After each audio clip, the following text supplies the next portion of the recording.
লাউ চিংড়ি বাঙালির অত্যন্ত পরিচিত আর পছন্দের একটি খাবার। কিভাবে কম তেল মশলা ব্যবহার করে সহজেই এই লাউ চিংড়িটা তৈরি করে নেওয়া যায় তারই একটি সহজ রেসিপি নিয়ে আজকে আমি হাজির হয়েছি। নমস্কার বন্ধুরা, আমি ঝিনুকের রান্নাঘরে আপনাদের সবাইকে স্বাগত। আমার আজকের রেসিপি লাউ চিংড়ি। তো চলুন বন্ধুরা, এই রেসিপিটা শুরু করা যাক। এই লাউ চিংড়ি বানানোর জন্য একটা ছোট সাইজের লাউ আমি নিয়েছি, যেগুলো ছোট টুকরো করে নিয়েছি।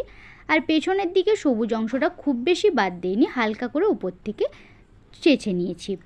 আর লাগছে এখানে আলু, একটা বড় সাইজের আলু এভাবে ডুমো করে পিস করে কেটে নিয়েছি। আর এখানে নিয়েছি আমি 200 গ্রাম কুচো চিংড়ি, যেগুলো ভালো করে ছাড়িয়ে পরিষ্কার করে নিয়েছি। এবারে ওভেনের মধ্যে আমি কড়াই বসিয়ে দিয়েছি, তাতে দিয়ে দিচ্ছি বেশ কিছুটা পরিমাণে সরষের তেল। এই রান্নাটা আমি সরষের তেলে করছি, আপনারা চাইলে রিফাইন তেলেও করতে পারেন। তেলটা যখন খুব ভালো করে গরম হয়ে যাবে, ধোঁয়া উঠবে, সেই পর্যায়ে আমি দিয়ে দিচ্ছি এখানে কুচনো চিংড়ি। চিংড়িগুলো খুব ভালো করে একবার ভেজে নিতে হবে, খুব বেশি লাল করে ভাজার দরকার নেই, মোটামুটি একটু হালকা ভেজে নিলেই চলবে। দিয়ে দিচ্ছি স্বাদ বুঝে লবণ আর হাফ চামচ হলুদের গুঁড়ো। লবণ আর হলুদটা দিয়ে খুব ভালো করে চিংড়িটা আমি ভেজে নিচ্ছি। মোটামুটি মিনিট 2 সময় নিয়ে আমি চিংড়িগুলো খুব ভালো করে ভেজে নিয়ে উঠিয়ে একটি প্লেটের মধ্যে রেখে দিচ্ছি। এবারে ওই একই তেলের মধ্যে যে ডুমো করে আমি আলুগুলো কেটে রেখেছিলাম, সেই আলুগুলোও দিয়ে একইভাবে ভেজে নিচ্ছি। অল্প কিছুক্ষণ সময় নিয়ে একটু লাল লাল করে আলুগুলো এখানে ভেজে নিতে হবে। যখন দেখবেন এরকম লাল করে ভাজা হয়ে গেছে, তখন উঠিয়ে নিয়ে এগুলো সাইডে রেখে দিচ্ছি। এখন মেন রান্নাটা করার জন্য ওই একই তেলের মধ্যে একটা তেজপাতাকে এইভাবে ছিঁড়ে নিয়ে দিয়ে দিলাম। আর দিয়ে দিচ্ছি 1 টুকরো দারুচিনি, 2টো এলাচকে মাঝ থেকে ফাটিয়ে নিয়ে, আর অল্প কিছুটা গোলমরিচ। এই সমস্ত কিছুকে একবার তেলের সাথে খুব ভালো করে ভেজে নিচ্ছি।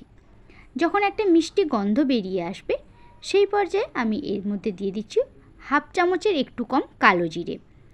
কালো জিরে দিয়ে আবারও একবার খুব ভালো করে ভেজে নিয়ে দিয়ে দিচ্ছি আদা আর কাঁচা লঙ্কা বাটা। 1 চামচ আদা কাঁচা লঙ্কা দিয়ে তেলের সাথে ভালো করে ভেজে নিচ্ছি। মোটামুটি কয়েক সেকেন্ড ভেজে নিলেই হবে, যতক্ষণ না আদার কাঁচা গন্ধটা চলে যাচ্ছে।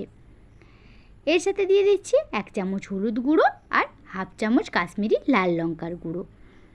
ব্যাস, আর মশলা বলতে সেরকম কিছু লাগবে না, শুধু অল্প দিয়ে দিলাম একটু ধনের গুঁড়ো।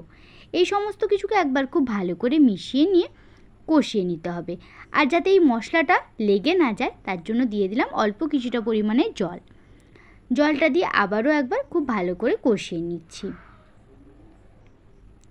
মশলাটা খুব সুন্দর করে যখন ফুটে উঠবে, সেই পর্যায়ে আগে থেকে কেটে রাখা লাউটাকে এর মধ্যে আমি দিয়ে দিলাম। লাউটা দিয়ে এবার খুন্তির সাহায্যে মশলার সাথে খুব ভালো করে মিশিয়ে নিচ্ছি। এইভাবে যদি আপনারা লাউ চিংড়ি তৈরি করেন, সেটা কিন্তু খেতে খুবই ভালো হয়। স্বাদ বুঝে দিয়ে দিলাম লবণ, হাফ চামচ লবণ এখানে ব্যবহার করেছি, আপনারা নিজেদের স্বাদ অনুযায়ী ব্যবহার করে নেবেন। এবারে ঢাকা দিয়ে সেদ্ধ হতে দেব। এই পর্যায়ে গ্যাসের ফ্লেমটা লো টু মিডিয়ামেই রাখবেন। দেখুন 2-3 মিনিট ঢাকা দিয়ে রান্না করার ফলে কতটা জল বেরিয়ে এসছে। লাউ রান্না করার ক্ষেত্রে খুব বেশি জল দেওয়ার প্রয়োজন হয় না, যেহেতু লাউ থেকে অনেকটা পরিমাণেই জল বেরোয়।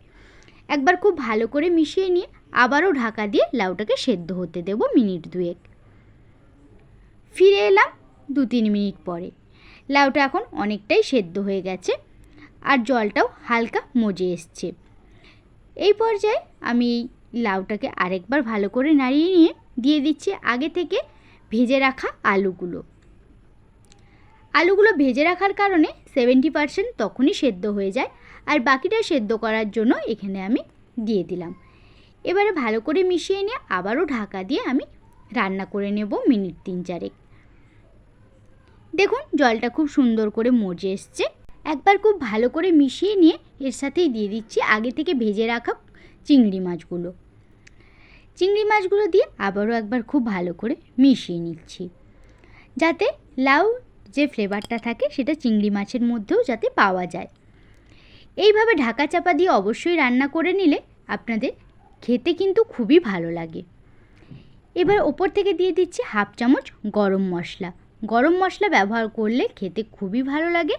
এবার এই রান্নাটা একদমই যখন দেখবেন জলটা মজে এসছে আর লাউ সেদ্ধ হয়ে গেছে, নামানোর আগে দিয়ে দিচ্ছি হাফ চামচ পরিমাণে ঘি। ঘি অবশ্যই ব্যবহার করার চেষ্টা করবেন, ঘি দিলে কিন্তু খেতে খুবই ভালো লাগে। এবারে গরম ভাতের সাথে এই লাউ চিংড়ি আপনারা পরিবেশন করুন, প্রশংসা কিন্তু পাবেনই পাবেন।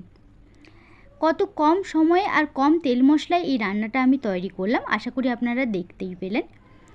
আমার এই রেসিপিটা আপনাদের কেমন লাগলো কমেন্টে লিখে আমাকে অবশ্যই জানাবেন। আর যদি ভালো লেগে থাকে আমার চ্যানেলটাকে সাবস্ক্রাইব করার অনুরোধ রইল, আর পাশে থাকা বেল আইকনটিতে ক্লিক করবেন, যাতে আমি যখন কোনো নতুন ভিডিও দেব নোটিফিকেশান সবার আগে আপনাদের ফোনেই যায়। সবাই ভালো থাকবেন, সুস্থ থাকবেন। ফিরে আসছি অন্য কোনো রেসিপি নিয়ে, ততক্ষণের জন্য সবাইকে অনেক অনেক ধন্যবাদ।